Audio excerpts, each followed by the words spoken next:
Hey everyone, welcome to another episode of AI Insights with me, Jonathan Blaber, Head of AI Practice for Eden Smith. We have an amazing guest this episode who is currently Chief AI Officer for Tricon Infotech. Got my words out then. Ex-Microsoft, really knowledgeable, competent guy around AI and what's going on right now and what's going to be happening in the future. So, Erik Schwartz, welcome to the show. It's a pleasure to have you here, and thanks very much for dedicating some time. Jonathan, good morning. It's always a good day when we're sitting here in the UK and I can see the sun is starting to rise a little bit behind me. So that always means we're going to have a fantastic day when the sun peeks out and gives us a good morning wake up. So wonderful to I'm be here. Thanks so much for having me, and I'm thrilled to dive into some topics around AI as we wrap up 2024. I'm loving the positivity as well, Erik. I love it. Yeah, the sun is shining for. It feels like I haven't seen the sunshine for a while. It's just that really It, dark it time of feels year. like it's been weeks, hasn't it? Yeah, I yeah, know. yeah, exactly. So Erik, we've designed this podcast for business owners, CEOs, decision makers that are thinking about adopting AI. But as I said to you before, it's so broad at the moment in terms of what we can do and where the market's heading. So I think it's really important that we talk about these topics. And so I bring on experts like yourself to share wisdom around AI. But I always like to start with just a short intro on you, Erik, and what the journey's been today, and what you're currently up to at Tricon Infotech. That sounds amazing, Jonathan. Yeah, I think it's a great question, and we should tell the audience a bit why I'm here and why they should care. So, I like to introduce myself to say, I felt like throughout my entire career, I've stayed in the exact same place, but the technology has moved around me, and as like the universe or the solar system moves around me. And what I mean by that is, pardon me, I started my career building digital libraries. I've been in the nexus of where people, humans, researchers, analysts, information workers, people that want to have questions in their mind that they want to get answered, problems that they need to solve. So they have an intent in their head and they want to connect with content. And that's where the world has sat for me for the last 20 plus years. Started building digital libraries, worked for a number of enterprise search engine vendors, went to Microsoft for a few years, worked at Comcast, and then worked at Elsevier, where at Comcast and Elsevier, I built what was called a knowledge discovery platform, which were big search engines, metadata, recommendations platforms that powered customer-facing applications. And now that I'm sitting at Tricon, we at Tricon Infotech, which is a product strategy and product development company based entirely in Bangalore, we sit at the nexus again of that information need and that information desire. So we work with clients who have lots of data that they want to drive new business value from, and they want to capture new business value.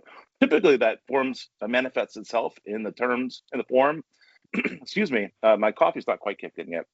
Typically, that manifests itself in the form of commercially facing applications where they can drive net new revenue or drive new client engagement with their data, but also it involves putting best practices around how do you manage your data, how do you efficiently operate your business and operate the data estate that really is the new gold mine of our businesses, and it is the new moat that we have to build around ourselves.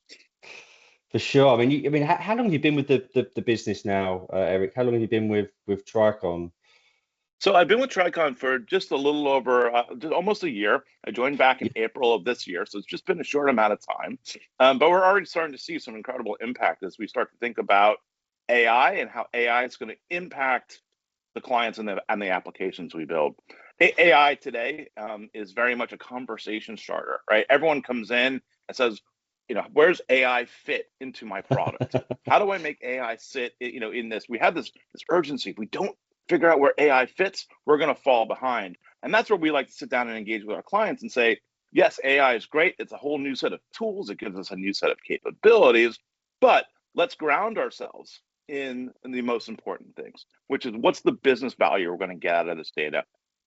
How do we know it's working? How do we measure success? And then how do we take our customers, the most important part of this journey, on this journey right? And make them feel comfortable about it. And then let's figure out exactly together, where does AI help remove friction, right, to make that journey as smooth as possible.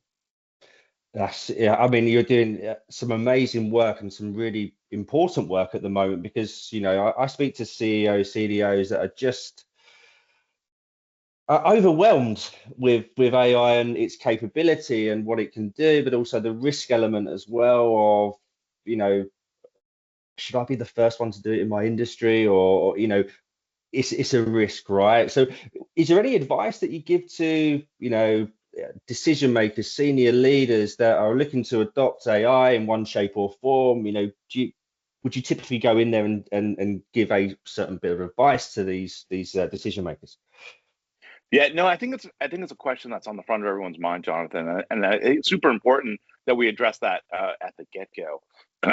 When I go into these decision makers, we talk about it. We like to take the temperature out of the room a little bit and say, listen, yeah, it's a new technology. There are risks, right? There are data risks. Let's not be naive about the set of risks that we can expose our business to. However, let's treat it as we would treat any other change management program or any other digital management program. It's a new set of technologies. It has a set of capabilities, it has a set of things it can do, and it has a set of things that it can't do. And one of the most important things that we need to do with that group when they're worrying about risk and they're worrying about the impact of their business is really focus for them on AI literacy, which means how do we educate you as the leadership team, what it can and can't do? How do we educate you as a decision-making body where it fits into your business process? And then how do we educate your staff to understand what AI can do and what it can't do? There are a number of techniques that we're starting to see that are successful to drive that AI literacy. And some of these techniques are actually quite exciting, but it really starts with creating a safe space for the employees and the staff and decision makers to be able to experiment safely with AI and see what it can do. And there's a couple of great examples that I just came across recently that I'd love to share about some success stories around how companies are really getting their heads around it. In one example, a large media company in the United States, they made a top-down commitment to investing in AI platforms for their staff. They went and said, listen, we're going to spend a certain amount of money to make AI available. We'll make it safe. We'll make it sanctioned. We'll create a safe sandbox so that they can come into the AI tools and get familiarize themselves with it. And we're not going to force it into their workflow. We're not going to say, hey, you now need to use this new AI co-pilot to do your job. It's just going to be an experiment that you can use and get familiar with. That company saw a 30% uptake in AI tools and services, and they're using it now more and more regularly throughout their business, which is a great example of just putting it there, making it available, and telling people it's fine, go ahead and use it, right? The second example, which I thought was also brilliant, was also focused on this AI literacy thought pattern here, was that another group took a group of CEOs and a group of C-suite leaders and said, listen, there's a task that your staff takes every year or every quarter, right? They have to reproduce the quarterly report. And it takes weeks for the teams to put this together. They gave them the Excel spreadsheet and they gave them a set of AI tools and they said, you have 2 hours to produce this report. Go. Right. And so what that created is it created a forcing function for this C-suite to say, wow, this is incredible. Look what we can do. Right. And so those are some examples of how we can sort of affect all elements of the organization chart to help them understand where AI fits and what it can do and what it can't do, which then helps us get back to that risk problem. Right. Now we can sort of get our heads around what the risks are. Right.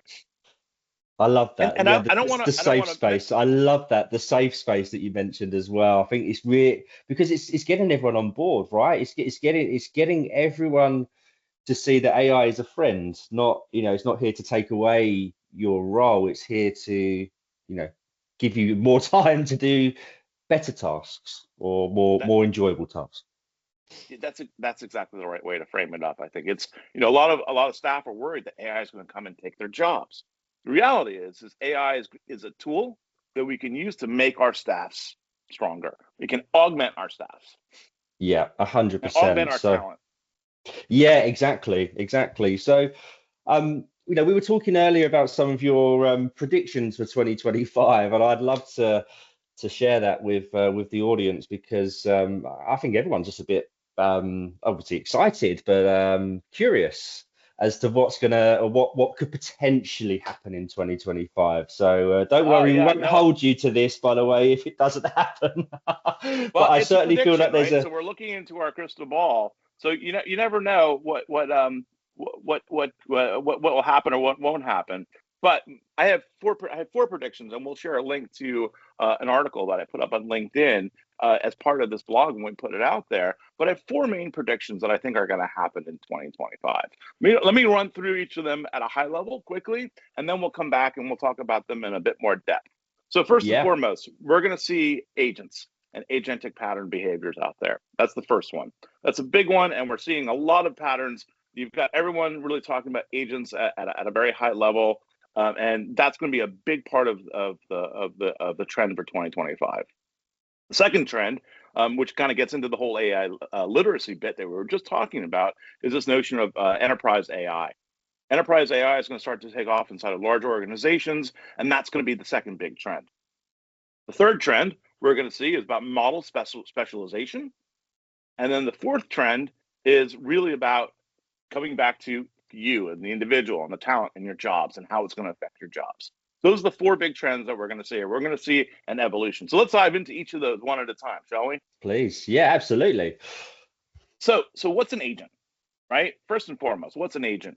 Everyone sort of in their head kind of goes back and pictures the Matrix, right? And Neo and these sort of green things coming down, these guys with sunglasses as agents, right? Coming through and they're just unstoppable. But when we talk about agents in the AI space, we want to clearly differentiate between a bot or a chat bot, right? Where today, if you use Chat GPT or if you use something like Claude or any of the tools that are out there, in order for the AI to come back and respond to you, you need to start by asking it a question, right? So it's responsive, it's reactive. It returns in response to a prompt or a question that you have as a user. Those are typically the behaviors of a bot. We see bots sometimes on web pages. That's a little icon in the bottom right corner. The bot will come up and it'll start to respond to questions based on your prompt.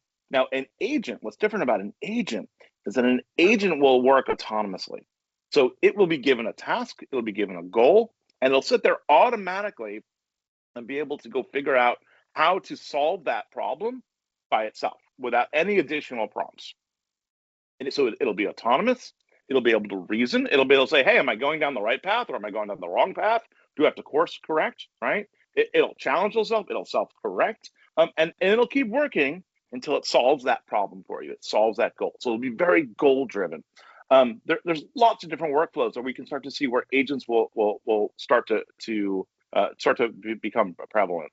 The one example I love to give, right, is when we talk about travel.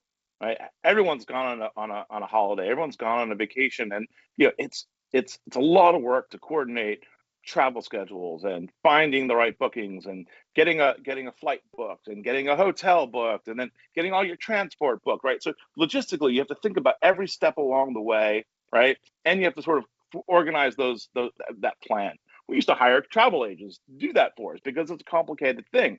Now we have tools on the internet that allow us to do it ourselves, but it's still a lot of work. So there's that planning phase, right? Where you go off, you build that itinerary for what you want to do.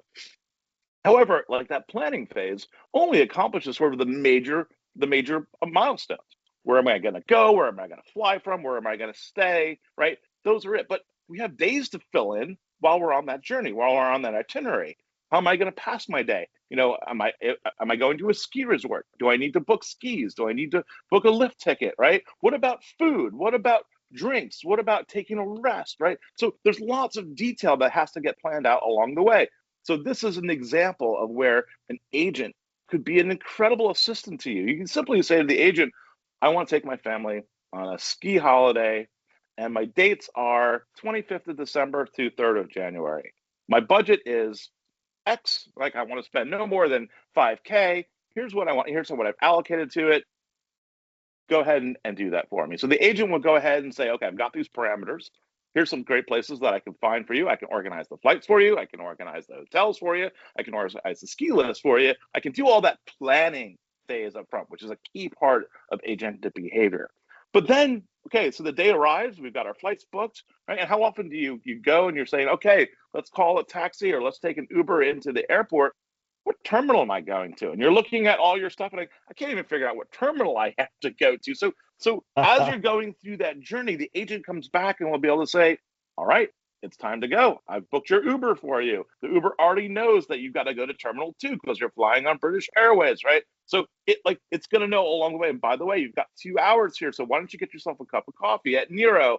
You know what? There's a discount. I already found a discount for you. Here's a 20% coupon. If you go in there, I'm going to take care of you. Don't worry about it. Your plan is already taken care of. Oh, by the way, you know what? You should hit the loo because it's been a couple hours and you might need the restroom. So like it's thinking about all these sort of details along the way, and and it's aware of where you are.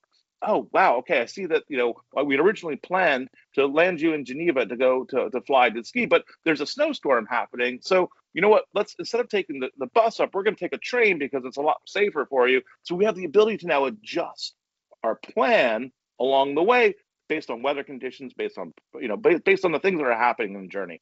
This is what an agent will do, right? So it's an example. It's a little bit contrived. We don't have people, agents running our daily lives like this. But if you think about that in a business context, you can make a plan, and we have to course correct along the way, and that's exactly what agents will do. So that's the big predictor for 2025 is we're going to start to see platforms that enable us to put our business workflows into this planning and execution and measurement, making sure that we're on the track to hit the goals and objectives of that report. So Love that's the first that. one. I think I could really do with with a travel agent to help me. I think certainly when you're traveling and you're just trying to kind of, right, what terminal am I at? All these kind of things, but also how we can kind of find deals for you or on coffees and things. I think it's just that would be an amazing idea for sure. I hope that comes to fruition. I hope that comes to fruition too. I mean, even if you think of roll it back, you're in your plan, you're packing. Did you pack enough jumpers? Did you have right? You have all the things that you need to be successful on your journey, and it can constantly be thinking and sort of working with you, right? It's not replacing your job, but it's helping you enjoy that time so you can focus on your family. You can focus on the holiday. You can focus on the relaxing and unwinding. I mean, how stressful, right? It's sometimes this travel because you're so worried about that journey and getting there. And this happens. We can take this example into life. Anyway, so that's the first example that we have. The next big example, the next big prediction for 2025 is the topic of enterprise AI. So what is enterprise AI, you ask, right? So you're with Ian Smith, and you've been around this enterprise space for quite some time. We've been trying to organize our enterprise data catalogs and our enterprise data estate for decades. We've had lots of efforts around trying to organize this information. Information flows and gets created in lots of different ways. People are creating documents and emails, and now we have Slack messages and Jira tickets, and we have Confluence pages, and we have Teams messages, and we've got this myriad of information. And if you think about what is our data estate within the organization, it's a connection of things that we write down, policies and papers, and the data that we collect about our business, our finances, our forecasts, our sales pipelines, our staff, our talent, our budgets. Like all these things come together, and that makes up our data estate. Well, we've had a number of solutions that have come together over time to help automate this and help make this easier for us. Even if we think about the space that I've been in, which is around enterprise search, which is really about how do we take our intranet or a set of documents and make them just searchable or discoverable, there's still a lot of failures that happen when we try to put these efforts in place. Think about in a large organization, you're trying to say, I have an idea for a project, or we have a customer that we're working with, and the first question you want to ask inside the organization is, have we done something like this before? Who's an expert inside the organization that has some experience helping customer XYZ in a certain sector, right, solve a particular problem? Who's done this before? Who are the experts? How do we help make our customers successful? What are the right tools and solutions? What are the failures that we can look at?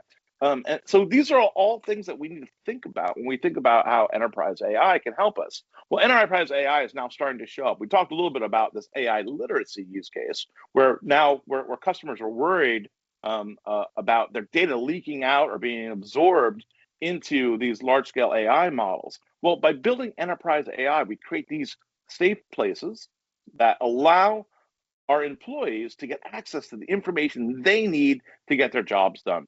Think about joining a new Wow. organization. You ever go through an onboarding process, right? You Yeah. get Yeah. there into a new organization, and it's a similar sort of mindset problem that we have with like where we're traveling, Information right? overload. Yeah. Yeah. Yeah. Yeah. It's Yeah. information overload. They dump you with weeks and weeks of PowerPoints and trainings and materials, and all that stuff is great. But you're worried about like, okay, I'm here, I'm starting my new job. How do I meet people? What do I need to get done? How do I measure success for myself? How do I make sure that that I'm meeting my colleagues? Right? There's all this information that has to happen, and so why not?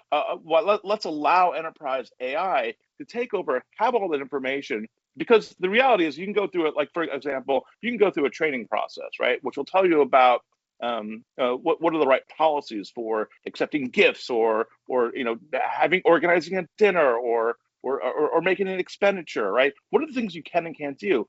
But the reality is like you go through that training, and then 6 months or a year later, then someone says, "Hey, I've got tickets to a football match. You want to come with me?" And you're like, "Sure, that sounds great. That's my favorite football team. I'd love to go see that." But then, oh, what did that training manual that I took the first week I was at the job tell me about accepting tickets from a potential customer? I have no idea. So I can go to the AI and say, "Here's the scenario, right? Here's what's involved, and um, is this acceptable for me to take?" So I can go and inquire those policies. I can help get information about expenses.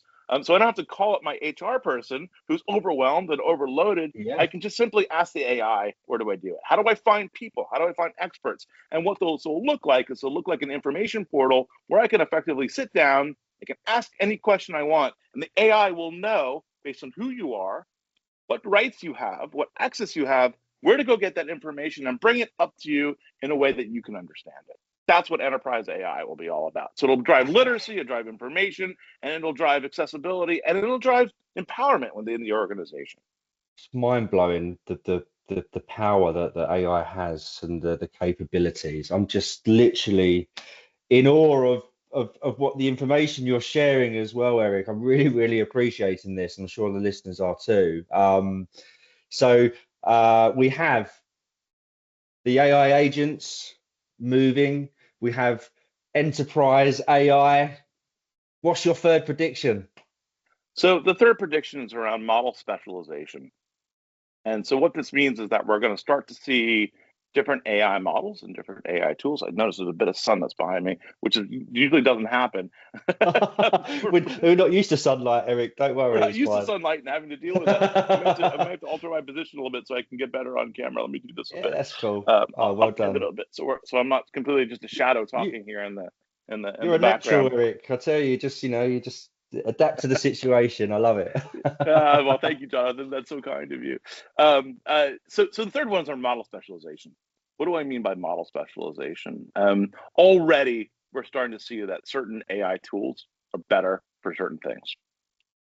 So, for example, you talk to a number of developers. Some people will say the tool Claude from Anthropic is much better as a writing assistant or a coding assistant. If I want to use it as an assistant while I'm writing code or I'm writing a narrative, I'd much prefer to write Claude, to use Claude. However, if I want to, however, Claude as a tool doesn't have any connection to the internet. So if I want to go get current events or I want to do some research, right, I'm much better off using ChatGPT because it's got a better connection into the internet. It can go out on the internet and it can verify facts for me. It can go and do some queries and pull some data across the internet for me, which is very helpful. ChatGPT also launched this a model called O1 or 01, and it's a model that starts to do some reasoning and thinking. It stops before it just gives you. It doesn't just give you an answer, right? It stops, it thinks about it for a minute, plans it out, and then gives you a response back. So when you're looking for a strategic partner to build a plan or to build a strategy or to put together maybe a framework for how to tackle a particularly challenging problem, ChatGPT is starting to be a better tool for that. So the idea is that these large models, right, are going to create specialization. We're going to start to see that we know, we know why we know. If I say to you today, would you use PowerPoint or Word or Excel? You know exactly in your head which of those tools you'd use Yeah. for the particular task at hand, because we're familiar with those tools. Those make sense. If I want to put some numbers together or put a chart together, I'm probably going to land in Excel. If I want to make it something visual, I'll probably land in something like PowerPoint. If I want to write a story, I'll use Word. And so those are Mhm. automatic for us. We know what those tools do and we know how to use them. So the same thing's going to happen as we start to specialize these models. So the first step is that they're going to have different strengths and weaknesses. The Yeah. second step, which I think is really impactful, is that the models are getting smaller and smaller and smaller, right? So when ChatGPT first came out, just about 2 years ago, we don't really know the actual size of it, but some of the initial foundation models they were measuring them in terms of number of parameters. This is the internal sort of parameters, the number of connections inside, the amount of data that I can push into it, and the amount of connections I have inside of this model, which just makes it this huge data cloud. And there were over 400 billion parameters were inside Whoa. these connections. And so this means that not only does it take a long time to train this, months and months and months to train this and load the data into these parameters. Effectively, you take a piece of content and you put it in there, and so all these bits sort of stabilize, right? It's sort of they all sort of read it and sort of figure out how do they relate to each other as the data flows in. So it takes months and months, but not only does it take months and months, when you ask it a question, you have to use lots and lots of computers to get answers out of this thing. So what's starting to happen is that now we see the latest models are coming up with 70 billion parameter models or even 8 billion parameter models. So these things are getting, and the performance, the quality of the data that comes out of these smaller models is just as good as these 400 billion parameter models. Okay. And so what that means is that now with a 7 billion parameter model, I can start to run this on my laptop, right? Mm. If I squeeze this down to a 2 billion or 3 billion, this can fit onto my phone, right? So now I can take these Wow. AI models, I can run them locally, and I can train them to get them to remember my own data and my own context without having to reprompt it every time. I think that's going to be the holy grail for these models, is that in order to have that really specialized agent, it's got to get to know you. And in order to get to know you, you need your own personal copy of it. And so model specialization is going to drive that behavior. That is incredible. It's fascinating where this could possibly go. You know, in 2, 3 years' time, where we're going to be then? It just seems to be evolving so quickly, the AI market. So, yeah, it's exciting times, right? Incredibly. I mean, you think about it, right? Going back historically, we haven't really been paying that much attention to AI before ChatGPT showed up in November or early December of 2020, 2022. But really, the innovation that had gone into ChatGPT had been going on for about 10 years before that. Some of the earlier papers started in 2014. So it took us a long time as an industry to really get that technology working, get the scale working. But I like to mark the start of sort of this AI time as when ChatGPT 3.5 first came on the marketplace in November of 2022. And that's the start of it. So it's really only been 2 years since 2 years and a few days, maybe. Here we are sitting in December, since that first came into the public space. But look how much has changed. I was going back through some of the older messages that I've been saving on social media, and how people were blown away with the things that we could do. A year or two ago, you get Chat GPT to generate an ASCII model out of text, or right. So like those old sort of green screen sort of animations. But now we've got a new model from ChatGPT called Sora, and this new thing from Google, which is blowing everyone's brain, called VO, right, which is a image video generation from text prompt. And so you can write a few words, a sentence or two, and get a full 20-second, 30-second video that is absolutely lifelike. And so this is going to Yes. fundamentally change how we interact with this content. It's going to fundamentally interact how we generate text, how we generate video, how we generate entertainment, how we generate advertisements. All this is going to fundamentally change. We're starting to see now already fully AI built short movies and advertisements are starting to pop up. So this gets us into the fourth prediction, right? Which is, what's the future of work? What do our jobs look like, right, with this AI? And the point that I wanted to make before we get into jobs is that it's moving at such a pace. I've been calling it. I say every prediction that I make has been off by twice as long. So everything is taking place in about half the amount of time that it takes. And so will we reach a saturation point, or it's a tipping point where we start to slow down? There's no signs of it yet, because we're still being incredibly innovative. So anyway, this brings us to our fourth prediction for the year: is what's the future of work look like? Now, Jonathan, I mean, we know, right, that since COVID, work is entirely different, right? Normally, right, something like this, you and I would get together in a conference room, we'd commute, we'd sit there, we'd have an interview, we'd have mics, we'd have all this stuff, and we would be together in a place to have this conversation, right? Now we've got Teams and Zoom and Meet and all these great tools that allows us to work from hybrid locations. What is the future of the office place? It's nice to have a place where you can go into the office and meet people. But why do I rent all the space if people are coming in 1, maybe 2 days a week, maybe even less? Yeah. Shared offices, I think, will just boom, right? It's crazy, and it's almost. I think when you're speaking to candidates, I think the market is slowly shifting to a bit more. Yeah, I'd like to work a bit more in the office because I'm starting to kind of feel a bit lonely from home. But I think the general consensus is if I'm speaking to a candidate and there's literally zero remote offering on the table, candidates aren't interested, right? And that's just the way of the world at the moment. And I think I think that will continue. Just humans enjoy that flexibility, right? Yeah. I think we have to find the right mix, right? I think you're absolutely right. We absolutely enjoy spending time together, but we also enjoy, being able to wake up on a Friday and say, listen, I'm going to take my own agenda. I'm going to dial in some few calls, but I'm going to do some deep work and really make some progress on some projects. And without having to be exhausted from, I made this journey into the office and I had to, stand next to someone who was coughing at me in the tube for an hour. We all know that, right? We've all been there. We've all been there, yeah. Or these images of these Japanese metro stations where they have, ushers pushing people into crammed tubes, right? Like, just it's unreal, right? What we've put ourselves through as a race just to be able to get to the office from 9 to 5. And so the day, what is the start of a day? Not to mention just the commuting, right? Our teams are distributed around the world now, right? My team is in Bangalore. They've been up. They put in a half a day before I get up and brush my teeth in the morning. So we need to adjust our times and our schedules, but we also have to make sure that we carve off that work-life balance so that we can spend that quality time with our children, that we don't miss those key events. How often did you miss that Christmas pageant or that play or that performance because I've got this important meeting, I've got to be in the office? No, you don't have to be in the office. No, exactly. Right? You can be home and enjoy that time with your family, and I think that becomes important. So how does AI affect us here?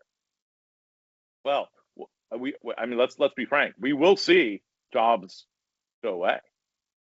We will see jobs that are no longer necessary, right? But these are jobs that I think we're going to be happy to get rid of, right? These are jobs that require a lot of manual work, right? They can be fragile. They can be error prone because they're very repetitious, right? We're already see robots coming out of factories that are starting to take packing jobs at Amazon or manufacturing jobs in automobile plants, or robots that are unpacking container ships, right? So these are manual jobs. These are things that don't require a lot of thought, can be automated heavily, and are going to be great to take over with an automatic process or an agent, for example. But so everyone's like, Erik, well, what about my job? Like, I don't want my job to take away. I still need to feed my family. I still need to pay my mortgage, right? I still have bills I've got to pay. I still want to plan that great ski holiday that you talked about at the beginning of the podcast. What about me? Yeah. So the message that I tell is that everyone's, listen, now is the time to embrace and extend and augment your skills. Make yourself a superpower. Grab AI, figure out how to use AI for something that you love to do, and that will make your job stronger. Jobs are going to come back and get reinvented in a new way, and we'll be more productive, we'll be more efficient, we'll be happier, we'll have a better work-life balance, and life will be good. It's so interesting. Again, it's so uncertain. But do you have examples of, well, maybe we might not want to delve into this topic, but typical roles that will just fade out? Is there any that you can Well, already see that I think we are? can certainly go back and look historically, right, at jobs that have faded out. I mean, how many telephone operators are there in Yeah, existence right sure. now? And we're still able to talk to each other. We're still able to pick up. So we didn't know in the 40s and 50s, right, that we would have video conferencing on laptops and wireless headsets and phones and flat screens and all these things. We couldn't envision that as a race. We saw people. We needed people to plug these wires together to connect. So that's an obvious one, and that obviously it took 40 or 50 years, but we're still able to connect, and now we have now these our telephone systems can record things for us, and they give us all these new capabilities because we've now been able to move forward. Um, so one example that I can share is a set of jobs that will evolve. So one customer was this is a large news agency, Mhm. and they were talking about one of the entry-level jobs that they had in their organization was the ability to go off, and this is the entry-level job was a big company. The junior journalist would come in and they would do research, tracking various companies, hiring people or changing job roles, or maybe publicly announced changes, right, that were Mhm. publicly available. This was someone would do that and report on that and write up stories about it. Completely replaced by AI right now, right? It's Mhm. sort of a Mhm. meaningless task. It's kind of a thankless task. Now AI is tracking these things, tracking these news feeds automatically, pulling out the relevant information, storing it, creating the news stories, and that's all automatic. So what that means is this junior researcher can actually work on something more meaningful. Right, so they can work on maybe a better story or some important news, or be able to tie Mhm. together. Mhm. So what, right? Instead of just sort of echoing back, yeah, this change happened. And so that's one example. I think where we're going to see a lot of automation is potentially accounting, potentially project management, potentially administrative tasks. Things that are think about one of the hardest things. Just one of the biggest problems that you see inside the enterprise, right, is scheduling a Mhm. meeting for a team, right? Yeah, yeah, yeah. It should be simple. Think about how hard that is, right? You're in a big Yeah. organization. You're like, hey, we have this really important thing we need to sit down and think about. Ah, great. There's some time on the calendar 2 weeks out. Like, wait a second. We have to wait two. We just decided this is the most important thing we're going to go work on, but we have to wait 2 weeks before we can even just start thinking about it, right? Because we can't Yeah. find time in our diaries, right? Going back to the enterprise AI, tying all this whole story together, right? Specialized models, enterprise AI agents, and say, listen, we need to go solve this problem for this particular group, right? Create some space, create a 4-window block tomorrow, and move the calendars around so that we can have that conversation. Done. Yeah, yeah, Done, yeah. right? I mean, going back to the news agent example as well. I mean, AI surely will it won't make mistakes, right? It will be far more efficient. It will give far better results, I would imagine, than the junior researcher would. So, giving the researcher better tasks to do, but also using AI to get better information out of it. It's a win-win situation for everyone, right? Well, I appreciate the optimism, and I think in the short term, I think what's critical is that as we design these systems, as we build these systems, and start to roll them out to our customers, it's critical that we keep the human in the loop. And so, skills that we want to make sure that our employees take on is the ability to critically think and observe. So, if an AI does come up with something, you have the ability to say, how do I know that? Can you prove Hmm. that to me? How do I know that? Show me the evidence, right, that this is true. So like that challenging skill, that thinking skill, that I don't just take what it gives me as verbatim, but I have the skill to be able to go back and say, I want to make sure that there's something that backs that data up. So for example, I was giving a talk earlier this week about some of these predictions that we just talked about today. And I came across a stat that says something like 82 million jobs are going to go away, but 97 million new jobs will be replaced by them and new roles, right? Well, And there so you go. someone in the room says, I challenge that, right? That AI made that up. That's actually no, it actually was a report from the World Economic Forum that predicts, right, that these jobs will go away, but they'll come back in a new way, just the way the telephone operators' jobs have now come back in a different way. We don't have an admin pool working on typewriters anymore because we can I can now talk into an AI or record myself, and I can have a very well established well written report that comes out of it at the end of the day. So 100%. so it's important that we keep the human in the loop, that we learn Yeah. the skills to be able to trust but verify and challenge and make sure that we can say, all right, how do we actually know this is true? Love that. It has been so enjoyable to have you on this show. I've learned so much. Love your passion, your energy, and just your wisdom, Erik. So thank you so much for joining us on this episode. And we wish you all of the best success for 2025. Let's hope some of the predictions come true. But as I say, we won't hold you to it if it doesn't. These are purely your opinions, your thoughts. But I certainly think it's backed up by a wealth of knowledge. So Erik, just a round of applause and thanks very much for joining. So thanks. Cheers, Erik. Jonathan, absolute pleasure. My pleasure.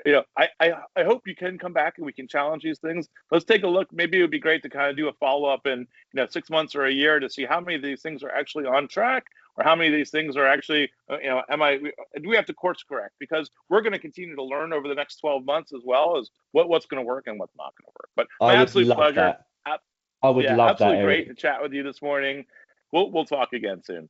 Thank you so much, Erik. Thanks for listening to another episode of AI Insights with me, Jonathan Blaber, heading up our AI recruitment practice at Eden Smith. If you'd like to find out more, please visit our website, find me on LinkedIn, or email me at jonathan.blaber@edensmith.co.uk. Thanks again for listening.